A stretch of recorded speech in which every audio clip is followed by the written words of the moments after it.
I think the camaraderie of the group has just developed, and we're a really special group of people. I think all of them were very happy to be there and were getting a lot out of it, and that sort of sense of liberation from their suffering, I think, impacted greatly on how I went about writing the music. Oh, well, I suppose I'd lived with cancer for 5 years, although really I've coped pretty well. I haven't got down to it or anything. But I just thought, well, it's nice to be with other people and perhaps you can help them, you know, even if you don't feel you need help.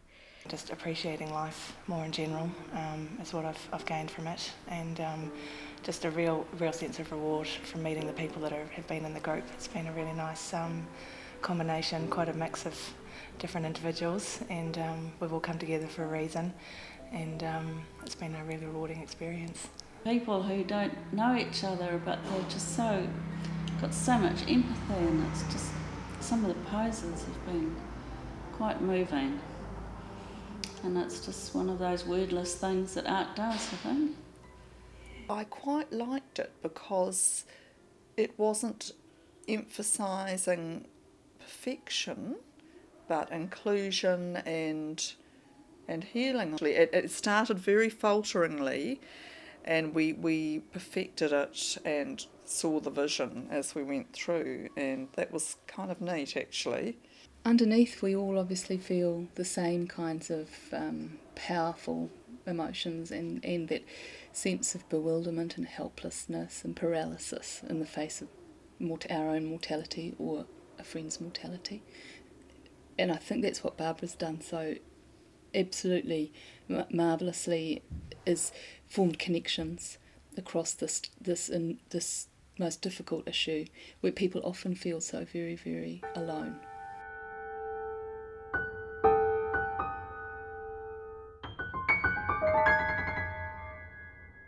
Probably the main thing that I'm doing is working with the cancer community, and I'm not calling it therapy, it's community dance, and we're just bringing dance to people who want to express themselves through dance, because we tend to hold our emotions in when we get sick and we are worried and we are emotionally upset. And sometimes when you do move and let it out, it's quite painful, but other times it's releasing. And I think you need to work through the pain sometimes in order to sort of live fully. And these brave people that have come along to my workshops have been having a wonderful time together.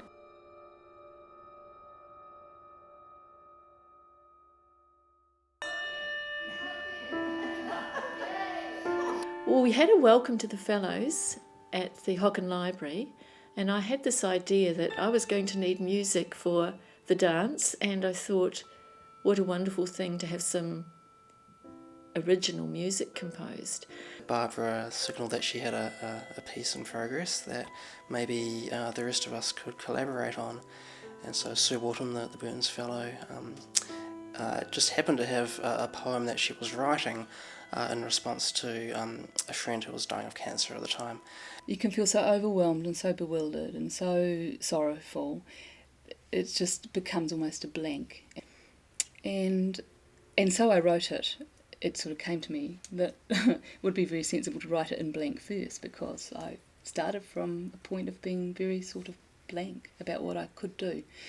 I found that the poem naturally fell into 7 places, 7 movements, and what I did with it was that although each line is pretty much 10 syllables on the whole, the last line of every stanza is short of 10 syllables and so falls into the next stanza.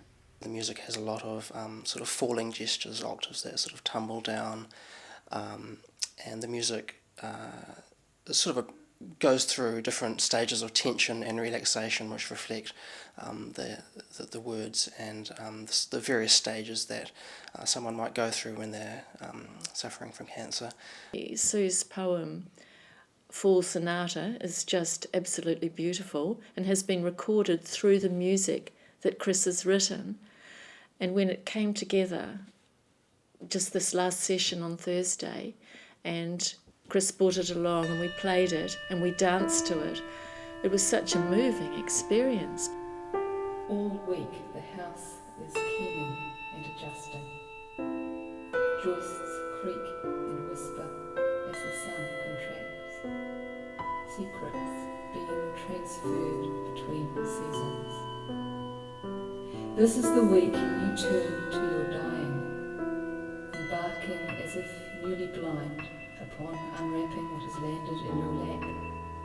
This last exquisite gift bestowed by life, intent on transforming fumbling to grace, as piece by piece the wrappings fall. You have simply an urge to do something that started with an urge to do something, because faced with someone you love dying, you can do nothing, and that whole paralysis of self, you feel as if everything. You feel hemmed in and paralysed, and as if you can't move, you can't do anything, you can't change anything. As you almost fell yesterday, swaying on stick legs. No, not even that. Card cutouts, fake stilts. Paper woman, thin and crisp. The first time we met, we did sit around and introduce ourselves and talk about why we were there, whether we had cancer or had lost somebody, or perhaps had cancer in the past but were in remission. And it was quite an emotional and moving time, and people felt fairly shattered afterwards, I think, because hearing all these stories was very emotional. But it was really important too that we understood who we were, and hearing people, letting people speak. Now, I first found I had breast cancer just before Christmas 5 years ago. Well, it's nearly 6 now. And went to the doctor and was diagnosed just before, went straight for my biopsy, and diagnosed just a couple of days before Christmas, which was a good time. So that's the only time I really had a good cry about it. I remember walking through all the shoppers in George Street and seeing them all buying things, and I just couldn't buy anything for myself or anyone, and I just got home, But that's the only time. After that, I pulled up my socks. I didn't even tell my daughters or anything till mid-January, till Christmas, New Year, and all the birthdays were over. But I think that's helped me in a way.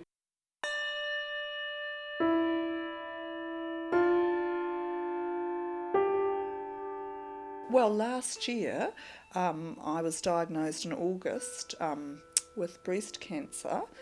Very unexpected and a total shock and surprise, and yes, so it's been a very full-on year with having a mastectomy, chemotherapy, radiotherapy, and being a mother, being a wife, being an artist, and trying to be a politician, and probably doing too much, but life is for living, really.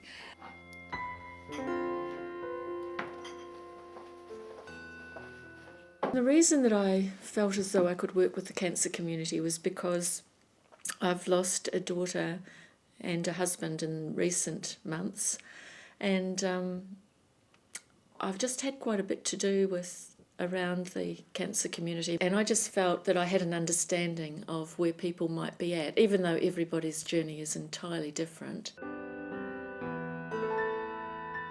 I've never let it get me down, I really haven't. I said to him, how long have I got to live, when he said about the liver, when it got bad, and he said, well, it could be as soon as 6 weeks, but, it could be a year. And I thought, oh, well, I'm old, not like a young person. But now I seem to be fine. If I didn't have arthritis, I'd feel top of the world. In some slight current that eddied through the room, I thought I might not catch you, that you were going to slip between my fingers to the floor. Another near catastrophe, endured, survived.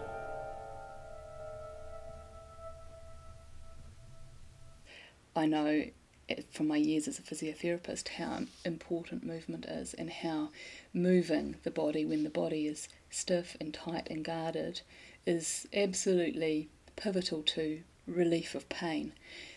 And that pain can be emotional pain as much as physical pain. I mean, I don't really see I don't see any disconnect there. To me, it's totally interconnected. We're not setting out to achieve a wonderfully technical performance. We're just taking it to this performance level because we feel as though people will get something out of it sharing at this level. Oh, it's really lovely. No, I know I'm not as good as the others, but I try my best and I really enjoy participating with them. I feel, I don't know, we get a closeness, a real bonding together, you know. You feel strengthened by them. And when we do that freeze frame, when we're all holding one another, it's really lovely because I feel I'm channeling energy into somebody and other people are helping me, you know. It's really lovely. No, Barbara's wonderful for all she's been through. We all do love her, you know. I must admit, I haven't had any direct experience with cancer myself. I've had friends that have had direct experiences, so I know a little bit of what they went through. It's been probably from our initial class, we had to each contribute a piece of movement, which has been sort of how the Circle of Life performance has come to where it is now. With what we're going to be performing next week was sort of an individual pieces of movement that we've each contributed from the very first class. When we'd shared, we spent the rest of that session bringing gestures to the group that conveyed what we'd like to get out of the workshop, and those gestures actually form the basis of the dance that has been created. So it's pretty wonderful, really. I thought that was enormously powerful, and there was something about that was both individual and universal.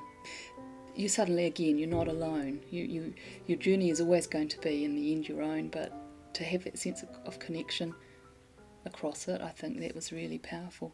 Mine was just sort of bringing my arms together and looking up to the sky, and from that I was sort of thinking the reward that's going to come from being part of this group and growing from it and looking up to the sky. So personal reward as well as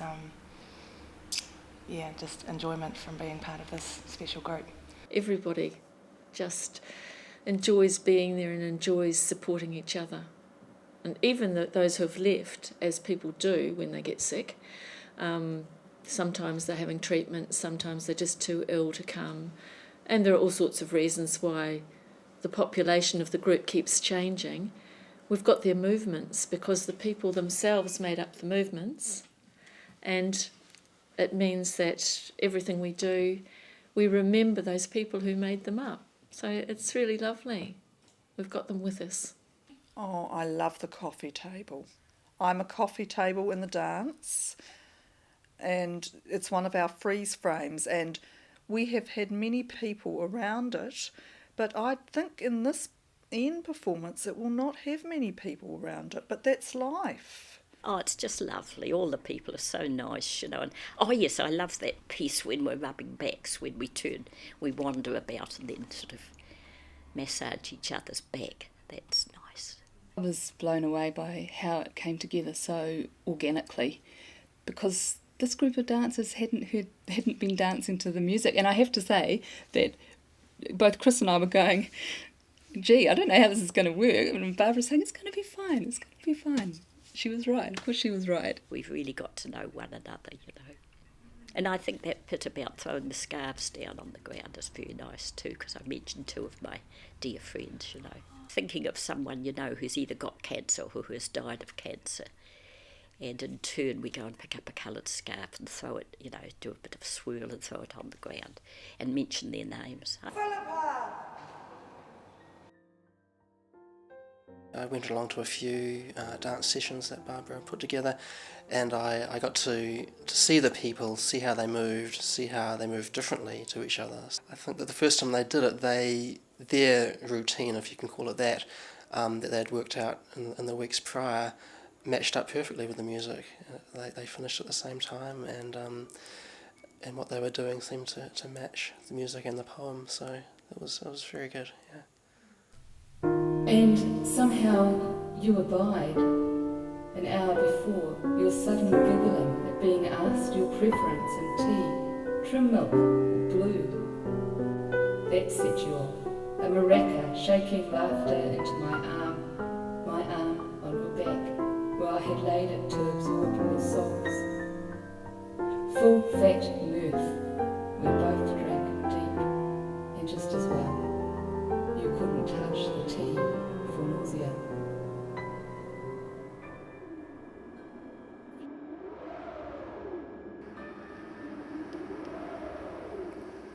She told me about her project, and I just thought, oh, I can't not get involved with this, because it was really quite close to my heart, because I had cancer when I was 41, had breast cancer, and had a terrible year basically, and came through it. It's kind of nice to get back to more of a dancey scene, more of an art thing, and it's just been really, really good seeing listening to Sue reading her poem. There's been some amazing moments during it, and when Chris brought along the music and then the dancers danced and everything just kind of went very well. It was great. Each breath in its